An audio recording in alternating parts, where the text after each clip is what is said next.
አክብሮታዊ ሰላምታችን በያላችሁበት ሁሉ ይድረሳችሁ። የቲክቫ ኢትዮጵያ ቤተሰቦች ለሰዓቱ ከምናስደምጣችሁ አበይት የቲክቫ ኢትዮጵያ መረጃዎች መካከል ሌተናል ጀነራል ታደሰ ወረደ በቅርቡ ወደ አዲስ አበባ ሄደው የነበረው ከህወሓቱ ሊቀመንበር ዶክተር ደብረጽዮን ገብረ ሚካኤል ጋር በመመካከርና በመስማማት እንደሆነ አስታወቁም።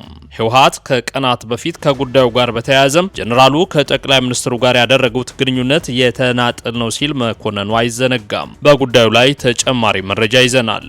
ታጣቂዎች በፈጸሙት ጥቃት በአንድ ተሽከርካሪ ውስጥ የነበሩ አንድ የማዕከላዊ ኢትዮጵያ፣ አንድ የአዲስ አበባ ፖሊስ እንዲሁም አንድ የሀገር መከላከያ አባል ሲገደሉ ተሳፋሪዎች ላይ ዝርፊያ መፈጸሙን የማዕከላዊ ኢትዮጵያ ክልል ፖሊስ አስታውቋል። ፖሊስ ሶስቱም የተገደሉት በሚሊተሪያቸው ምክንያት ነው ሲል ድርጊቱን ኮንኖታል። ቻይና አሜሪካ በሆርሙዝ ወሽመጥ ላይ ያሳየችው አቋም ለዓለም አቀፍ ቀውስና ሌሎች ጦርነቶች በር ከፋች ነው ስትል ኮንናለች። ውድ የቲክቫ ኢትዮጵያ ቤተሰቦቻችን እነዚህን ጉዳዮች በዝርዝር እንመለከታለን። አብራችሁን ቆዩ። ሌተናል ጀነራል ታደሰ ወረደ በቅርቡ ወደ አዲስ አበባ ሄደው የነበረው ከህወሓቱ ሊቀመንበር ዶክተር ደብረጽዮን ገብረ ሚካኤል ጋር በመመካከርና በመነጋገር እንደነበር አስታወቁም። ፌደራል መንግስት ለአንድ ዓመት ስልጣናቸውን ያራዘመላቸው የትግራይ ክልል ጊዜያዊ አስተዳደር ፕሬዝዳንት ሌተናል ጀነራል ታደሰ ወረደ ወደ አዲስ አበባ ያደረጉት ጉዞ የህወሓት ሊቀመንበር ዶክተር ደብረጽዮን ገብረ ሚካኤል በሚያውቁትና በመከሩበት እንዲሁም በተስማሙበት መንገድ መሆኑን ገልጸዋል። ፕሬዝዳንቱ ትናንት በሰጡት ጋዜጣዊ መግለጫ እንዳብራሩት በቅርቡ ወደ አዲስ አበባ የተጓዙት በፌደራል መንግስት በተደረገላቸው ጥሪ መሰረት ቢሆንም ጉዞው የፕሪቶሪያውን ውል ፈራሚ ከሆነው የህወሓቱ ሊቀመንበር ዶክተር ደብረጽዮን ገብረ ሚካኤል ጋር በመመካከርና በመስማማት የተደረገ መሆኑን ይፋ አድርገዋል። ሌተናል ጀነራል ታደሰ ወረደ በአዲስ አበባ ለፌደራል መንግስት ያቀረቡት ሪፖርት የክልሉ መስሪያ ቤቶች የስራ አፈጻጸምን መሰረት ያደረገ እንደሆነም ገልጸዋል። በሪፖርቱና በውይይቱ ከተነሱት ዋና ዋና ጉዳዮች መካከልም ተፈናቃዮችን ወደ ቀያቸው የመመለስና የትግራይ ክልል ግዛትን እንዲከበር ማድረግ፣ በጦርነት የወደሙ ተቋማትን መልሶ መገንባት፣ በትምህርትና ጤና ዘርፍ ያሉ እንቅስቃሴዎችን ማጠናከር፣ የበጀት መቋረጥን ተከትሎ የተከሰተው የመድኃኒት እጥረት ጉዳይ ይገኝበታልም ብለዋል። ከዚህም በተጨማሪም ከጦርነት በኋላ የክልሉ እርሻ እንቅስቃሴን መልሶ ለማነቃቃት ሊገቡ ከተፈቀዱት 500 ትራክተሮች 85 ከገቡ በኋላ ጅቡቲ ወደብ የቀሩበት ምክንያት በሪፖርቱ ለፌደራል መንግስት በጥያቄ መልክ መቅረቡንም አንስተዋል። በሌላ በኩል ሌተናል ጀነራል ታደሰ ወረደ ህወሓት ወጥቶ ስለተቃወመው የስልጣን ዘመናቸው አንድ ዓመት መራዘምም ማብራሪያ ሰጥተዋል። መጋቢት 30 2018 ይጠናቀቅ የነበረው የጊዜያዊ አስተዳደሩ የስልጣን ዘመን ተከትሎም የስልጣን ክፍተት ተከስቶ ክልሉ መንግስት አልባ እንዳይሆን ከሁለት ወር በፊት ጀምሮ ከፌደራል መንግስት ምክክር ሲደረግበት የነበረም ነው ብለዋል። ወደ አዲስ አበባ ሲጓዙ የፕሪቶሪያው ውል ፈራሚ ከሆኑት ከዶክተር ደብረጽዮን ገብረ ሚካኤል ጋር በመመካከርና በመስማማት ነው ሲሉም አስታውቀዋል። የትግራይ ክልል ጊዜያዊ አስተዳደር ፕሬዝዳንት ሌተናል ጀነራል ታደሰ ወረደም የስልጣን ዘመን በአንድ ዓመት መራዘሙ ይፋ ከተደረገ በኋላም ህወሓት የተናጥል ውሳኔ ነው ሲል በመግለጫ እንደተቃወመው መዘገባችን ይታወሳል።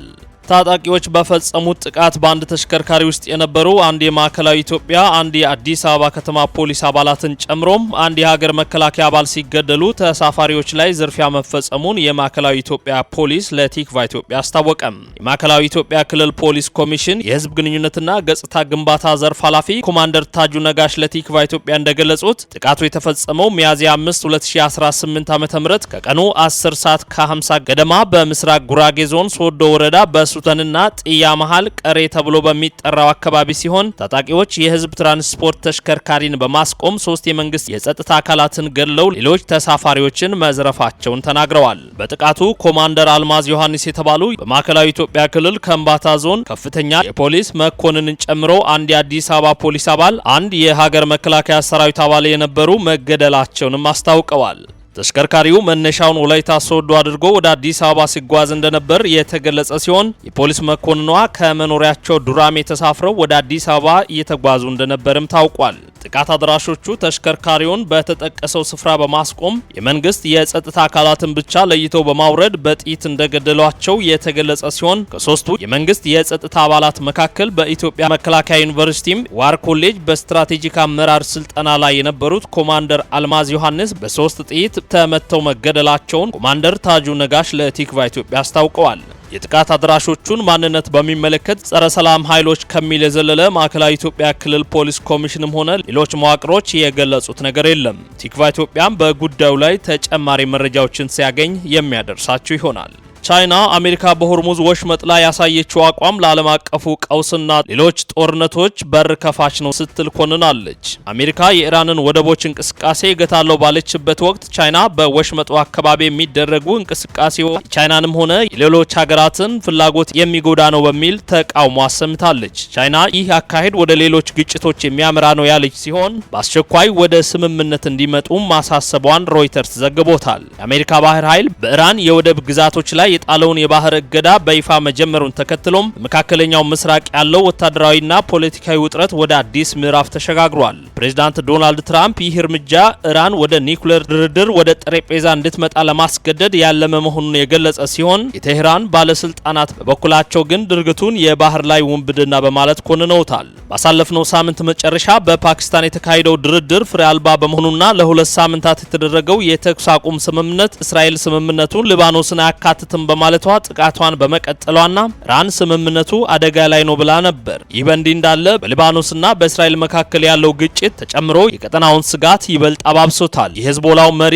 ናይም ቃሲም የሊባኖስ መንግስት በዋሽንግተን ከእስራኤል ጋር ሊያደርገው የነበረውን የሰላም ንግግር እንዲያቋርጥ ጥሪ ማቅረቡን አልጀዚራ ዘግቧል። ይህ ጥሪ የቀረበው እስራኤል በደቡባዊ ሊባኖስ የምታደርገውን ወታደራዊ ጥቃት ባጠናከረችበት ወቅት ሲሆን ሁኔታው ቀደም ሲል ተስፋ ተጥሎበት የነበረውን የዲፕሎማሲ ጥረት ጥያቄ ውስጥ ጥሎታል። የየመኑ ሁቲ በበኩሉ አሜሪካ በሆርሙዝ አካባቢ የወሰደች ያለችውን አካሄድ ካልቀየረች ከኢራን ጋር በመቀናጀት በቀይ ባህር ላይ አደገኛ ኦፕሬሽን እንደሚጀምር ዝቷል። በአሁኑ ወቅት በሆርሙዝ ወሽመጥ አካባቢ የተፈጠረው አለመረጋጋት በዓለም አቀፍ ደረጃ የነዳጅ ገበያ ላይ ከፍተኛ መናወጥን እያስከተለ ይገኛል። በወሽመጡ በኩል የሚደረገው የንግድ መርከቦች እንቅስቃሴ በመስተጓጎሉ ምክንያት የነዳጅ ዋጋ በከፍተኛ ሁኔታ እየጨመረ ያለ ሲሆን ይህም በዓለም ዙሪያ የኑሮ ውድነትን ስጋት መደቀኑ እየተዘገበ ይገኛል። የተባበሩት መንግስታትም ሁኔታው ወደ ቀጥተኛ ጦርነት እንዳያመራ ስጋቱን ገልጾም ሁሉም ወገኖች ዓለም አቀፍ የባህር ሕግጋትን እንዲያከብሩ ጥሪ በማቅረብ ላይ ይገኛል። አሜሪካ ወደ ኢራን ወደቦች የሚገቡና የሚወጡ ማንኛውንም ነገሮች በማገድ ኢራን ከዓለም አቀፍ ገበያ ጋር ያላትን ግንኙነት ለማቋረጥና የኤነርጂ ዘርፏንም ለማዳከም እየሰራች ትገኛለች። አሜሪካ በዚህ እርምጃዋ ቻይናን ጨምሮ በዋና ዋና የኢራን ንግድ አጋሮች በኩል በሀገሪቱ ጫና እንዲፈጠር የምትፈልግ ሲሆን ቤጂንግ በበኩሏ በሆርሙዝ ወሽመጥ ላይ የሚደረግ ማንኛውንም እገዳ አግባብነት የሌለው ነው ብላለች። ቻይና ለሀገር ውስጥ ፍጆታ የሚውለውን ነዳጅ 1/3 ያህሉን ከቴህራን የምታስመጣ ሲሆን ይህንንም በጦርነቱ ጊዜ ሁሉ ስታደርግ ቆይታለች። አሁን ግን ቻይና የኢራን ነዳጅ ማግኘት ካልቻለች ለከፍተኛ ችግር ትጋለጣለች።